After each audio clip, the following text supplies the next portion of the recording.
Praise the lord. April 28వ తేదీ 2024.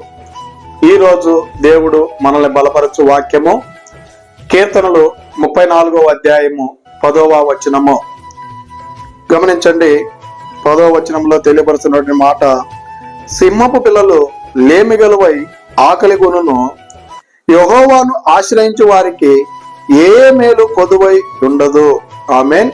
ప్రియమైనటువంటి దేవుని బిడ్డలారా, ఈ ఉదయకాల సమయంలో దేవుడు మనల్ని ఒక ప్రత్యేకమైనటువంటి మాట ద్వారా బలపరచాలని ఆశపడుతూ ఉన్నాడు.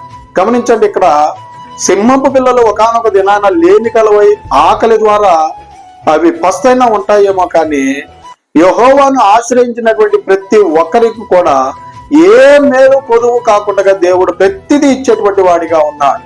అయితే నీకు ఏది నీకు కొదువుగా ఉందో, నీకు ఏది నీకు అక్రతగా ఉందో, నీకు ఏది అవసరమో దేవునికి నువ్వు మొరపెట్టినట్లయితే, దేవునికి నువ్వు ప్రార్థన చేసినట్లయితే, దేవుని నువ్వు అడిగినట్లయితే అది నీకు ఖచ్చితంగా దయచేయడానికి దేవుడు ఇక్కడ తెలియపరుస్తూ ఉన్నాడు, ఇవ్వడానికి సిద్ధంగా ఉన్నాడు. అదే ఇక్కడ మాట్లాడుతున్న మాట, యెహోవాను ఆశ్రయించే వారికి ఏ మేలు కొదువై ఉండదంట.